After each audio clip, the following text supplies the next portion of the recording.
It's sweater weather and soup season, y'all. Laura Beth here to tell you about Zoop. Z-O-U-P. Zoop broths bring flavor to southern staples like really great grits, while their soups provide a comforting meal. Zoop is available at your favorite retailers across the country, including Instacart and online at walmart.com. For you Amazon shoppers, use promo code 20Magnolias. 20Magnolias to get 20% off your first purchase on Amazon. Learn more at zoopbroth.com. And now, on with the show. We'd like to take a moment to thank our friends at Hester & Cook for sponsoring this podcast. Hester & Cook believes there's always a moment to celebrate, and we could not agree more. They make the most beautiful tablescapes for your holiday hosting, all from paper. Yep, you gotta see it to believe it. So stop by their stores around Nashville and Franklin, or shop online for the season's best holiday decor, gifts, and specialty tabletop items. Use promo code Magnolia for 15% off your first purchase in store or online at hesterandcook.com.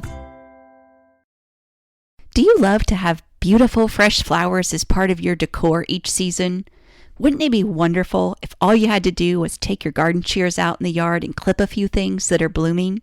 Join us at the table as we sit down with Southerner Kathryn Greeley to discuss planning a year-round garden. And even if you're not a gardener, you're going to love her accent.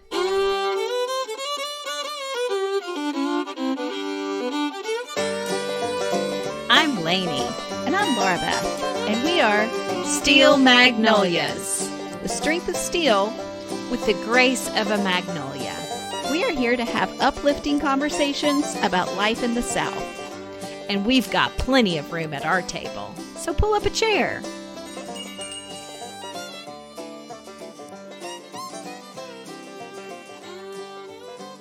All right. Well, we were just catching up before we hit record and saying that we were wishing that we were with Kathryn in her cottage. But Lainey, I'll kick it over to you. Well, Kathryn Greeley is a collector, gardener, entertainer, and designer. She has a beautiful sense of bringing all of those things together in a stunning new coffee table book called The Collected Cottage. Kathryn lives in Western North Carolina in a lovely home named Chestnut Cottage. This cottage and its grounds are filled with many of her favorite things. Kathryn has many passions that we could discuss here, but since it's fall, we wanted to focus in on planning a year-round garden. Kathryn, welcome to the Steel Magnolias podcast. Thank you. My pleasure to be here. Well, Kathryn, let's take a very big step back. I know Lainey mentioned year-round gardening. So we would love to know from your perspective, how do you even begin with a plan for having a garden that's going to give you some color and some blossoms year round? Well, I start planting my garden in the winter by the fire. In the Collected Cottage, there's a little section on simple pleasures in each season. And the simple pleasure in winter is plotting next year's garden. When I first started gardening here at Chestnut Cottage, I decided that I would make a spreadsheet and that I would plug in.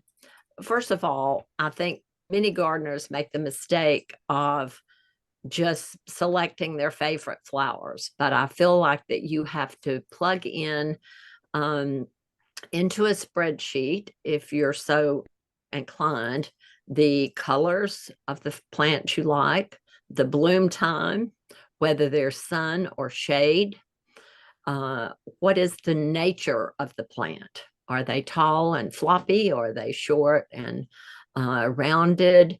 So I put that all in the spreadsheet, and then that's how I work for a year-round garden, starting with each season. I try to understand the nature of the plant so I can stay about 6 months ahead of each plant. So I know when they're going to start fading, and I like to plug in plants that will start blooming as others start fading. Mm-hmm. And I think it's extremely important to know what your goal in gardening is. And my goal, now that you have mentioned it, is to have a year-round garden where I have something to bring into Chestnut Cottage and arrange in floral designs throughout the entire year. That sounds so dreamy to me to have that. I love that you divided the book up by seasons and that you even give us a to-do list for the garden for the autumn and the spring. It's so helpful. I know, Kathryn, that you have lots of entertaining ideas for each season in your book, and that really helps even with knowing what's flavorful for the table in that season. Are you going to be hosting anything for autumn this year, or does your book release have you too busy? Oh no, I have a big entertaining event coming up at Thanksgiving. It is my annual Thanksgiving meal for friends and family. Years ago, I said I taken even strays, clients that may be in town that don't have family, anybody that doesn't have a place to go on Thanksgiving is often invited to Chestnut Cottage. And we will customarily have 24 to 30 people for Thanksgiving lunch. I love So that. that's my biggest autumn event. Well, that is so God's heart to pull in others and bring them to our table.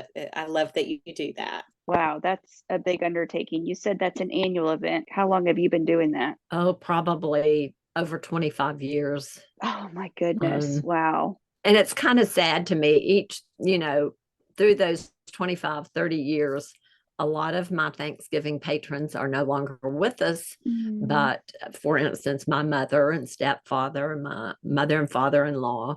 But I have such fond memories of all the people that have gathered at Chestnut Cottage for Thanksgiving through the years. And then we just keep adding new people. Well, I'm really glad you mentioned that because that's a very real scenario for so many at Thanksgiving, that balance of the memories of those that have been around the table. It brings a sadness, but you also have memories that you really want to hold on to and then making room right for new family members or new friends or new neighbors or acquaintances. So I think what you're describing is a very realistic picture of how a lot of Thanksgiving tables look from year to year. And I say in the collected cottage on several occasions that the best gift that you can give your family and friends is creating memories for them and hosting them in your home. That's so good. I do want to pick your brain a little bit about some of your favorites. For gardening, do you have some favorite perennials or favorite annuals? Well, my all-time favorite perennial are peonies. I'm in love with peonies. I've had a long time affair with peonies, and I have a collection of several different kinds of peonies, but they are by far my favorite perennial, and I look forward to them every year, and they come into bud, and I keep thinking, oh, they're going to bloom next week, and no, they're going to bloom week after next, but they are my all-time favorite.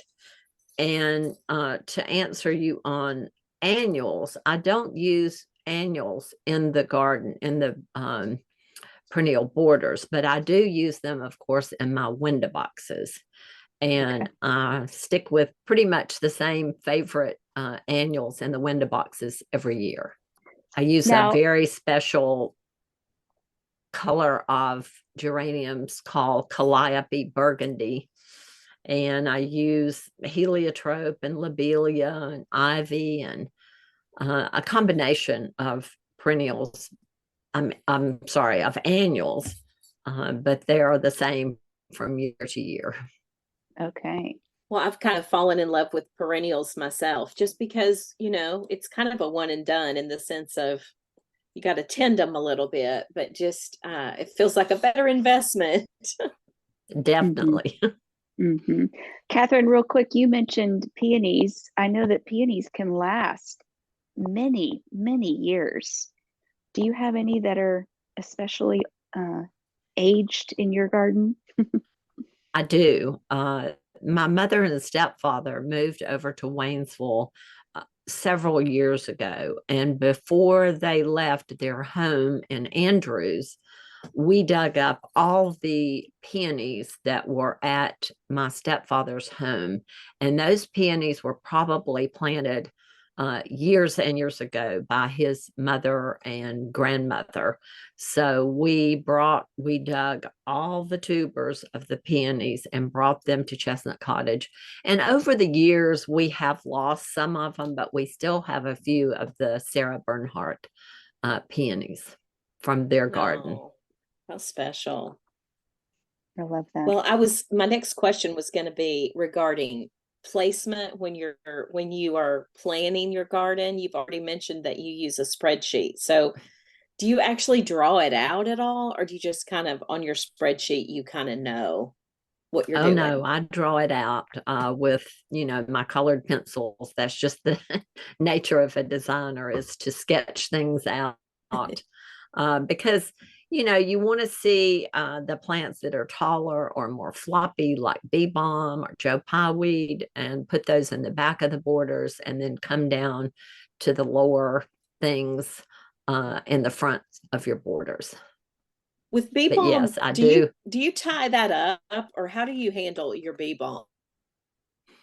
No, we have never tied it up. We use a lot of the circular, what I call them, peony cages. Yes. The circular pieces that you can stake up your peonies or your dahlias. We use them also for dahlias. But I've never really had to stake up the bee balm or the Joe Pye weed. It just gets big, and we often do thin them out. We have to do that to a lot of things like phlox, which are very invasive. Talk to us a little bit about some of your favorite color combinations.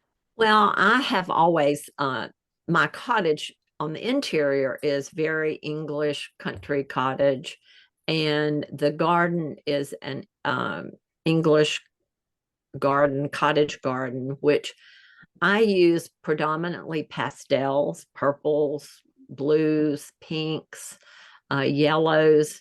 I do make some exceptions for plants like bee balm, my beautiful red bee balm. I do not keep it out of the garden because of its color, but I use a lot of pastels, both in the window boxes as well as in the borders. It's sweater weather and soup season, y'all. Laura Beth here to tell you about Zoop. Z-O-U-P. Zoop broths bring flavor to southern staples like really great grits, while their soups provide a comforting meal. Zoop is available at your favorite retailers across the country, including Instacart and online at walmart.com. For you Amazon shoppers, use promo code 20Magnolias, 20Magnolias, to get 20% off your first purchase on Amazon. Learn more at zoopbroth.com. And now, on with the show. What's the best way to know what will grow well in your area, in your region, or the zone, the climate zone that plant thrives in? I think you have to depend on local nurseries to help you determine that. That's good. And then I would think even visiting some beautiful local gardens show you some of the things that are going to thrive. Yeah. Most of my garden inspiration has come from gardens I've visited in England and Ireland, and even some in France. But my look is more the English cottage garden. So I'm inspired by that. And also I get a lot of inspiration from a magazine called The English Garden. And they always have charts as to how plants thrive in which climate zone. Oh, that's so helpful. Okay. The English Garden. Well, talk to me a little bit about dahlias. Unfortunately, in my research, I don't think they do great in Tennessee, but you get to do them over there in North Carolina. Yes, and I tell you, dahlias have been a trial and error project for the garden at Chestnut Cottage. We started out with dahlias. We planted the dahlias straight into the garden beds, into the borders.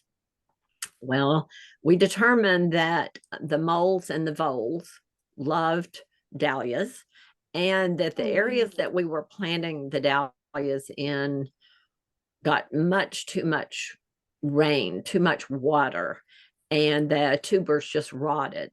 So the next year we decided that we would plant the tubers in the garden buckets, just the plastic buckets that you get plants in, like a 5-gallon bucket. And we would plant the whole bucket in the ground and hopes that the moles and the voles could not get to it and that it wouldn't get too much water. And then at the end of the season, we pulled the nursery pots up, took the tubers out, washed the tubers off, stored them in my, what I call the potting garage at Chestnut Cottage. It's one of 2 very tiny little garages, because when the house was built in 100 years ago, the cars were not quite as big as they are now. So one of the little garages is my potting garage. So we store the tubers over the winter, and then we replant them. And then another year before last, I think we decided we're not going to pull the tubers. We're going to plant the dahlias into the ground, but we're going to put them in a much drier place that gets a lot of sunshine. And they have thrived there. So our dahlia growing is definitely a work in process. I can see Lainey's wheels turning and all these light bulbs and ideas going off in her head as you're talking. Lainey is much more of a gardener than myself, and I know she's getting excited and inspired just listening to you. Kathryn, do you have? Well, I am, but I'm also hearing lots. I'm also hearing lots of work, because digging up tubers and storing them is no small thing. And do you store them in peat moss, or how do you store? No, we just store them in brown paper bags. Each tuber has just a bag, a grocery store bag. Okay. But it is a lot of work. And that's why last year we decided we were going to let nature take its course with the dahlias, and that we were just going to plant them in the dirt. Of course, we stake them with the peony circles, and we were just going to see what happened. And we've had absolutely gorgeous dahlias this season. Wow. So the days of digging up the tubers may be in the past, Lainey. Woohoo! Do you have certain places or sources that are your go-to for plants or seeds or bulbs? What are some of the places you source from? Well, one of my very favorite places to source bulbs from is Brent and Becky's. And that's a mail order online store that sells not only daffodils, but snowdrops and all different kinds of bulbs. But I've had great success ordering from them. You can tell them when you want them to ship them according to your climate and when you are planning to plant the bulbs. And then I buy a lot of my other things, any perennials that we need to add to the borders. I try to buy them from a local nursery over in Asheville. BB Barnes is the nursery there. And that's pretty much, I buy at a lot of plant sales, such as, all kinds of different plant sales locally. That's great to know about the mail order, because I know we've got listeners from all different regions of the country. So we'll be sure and put a link to them in our show notes as well. Yeah, Brent and Becky's are a wonderful source. And then what about for garden supports, things like that? Do you have a mail order place that you do that, or do you just buy those locally? Do you mean like the peony circles where we stake? Yeah, anything like that you use? Yes, we mainly just buy them locally. And for many years, we used leaf mold as instead of a mulch. And I was able to get that at the local town of Waynesville yard, where they collect the leaves and compost them. Oh, but over the years, they just have not had enough. So I am using from a local place in Asheville a mushroom compost in the perennial beds. Okay. And does that feed it well? Yes, and things seed in it, like say for instance, our foxgloves. Foxgloves may besides daffodils, it's at the top of the list of my favorite perennials. And we leave them the seed heads on, and they get very ugly looking, but we leave them till they are completely dried. And then we just shake them all over the perennial borders, and any kind of leaf mold or compost, things will seed much more successfully. Well, good to know. Okay. Well, you mentioned that you get a lot of inspiration from your travels. What are some of the favorite gardens that you've seen that brought inspiration? Oh, goodness, there's too many to mention in England and Ireland. My grandfather is from Northern Ireland, was from Northern Ireland, and Mount Stewart Estate in Northern Ireland is very close to his home. I think maybe his home, the actual structure was part of the estate at one time. And I visit Northern Ireland frequently, and I always go to that garden. And it's really interesting because they have a lot of tropical plants, and you just don't think of that. And you don't see as much of that in England as in that garden in Ireland. Let's talk a little bit about just bringing things inside, right? So the fruit of your labor. Do you like to bring blooms in year round? And then can you just sort of even describe, it's late October, so what are some things as we looked around the Chestnut Cottage for fall season that we might see? Well, I have a variety, a collection again of different hydrangeas. So last weekend I did a big arrangement out of hydrangeas. I had dahlias. I still had some perennials in the garden blooming. So I brought those in, and that's normally what I would have in the autumn. I still have ferns that I bring in. A few hostas survive. However, they got a big frost yesterday morning, so they're, I think, gone for the season. I just like to have something in the garden, whether it's winter berries for holiday decorating or all kinds of evergreens. That's the one wonderful thing about where I live, is I have a lot of evergreens. We have magnolia, hemlocks, pines, all kinds of evergreens to bring in the winter and early spring. Well, now your book, The Collected Cottage, is not just about the lovely garden. You give decorating and entertaining inspiration on how to curate a beautiful collection of your favorite things. And I just love that. There is also a gorgeous section on winter and Christmas. This would be just a great place to give our listeners inspiration, or maybe a wonderful Christmas gift for someone who loves beauty in their home. Where can our listeners learn more about you, Kathryn, your design services, and this gorgeous new book?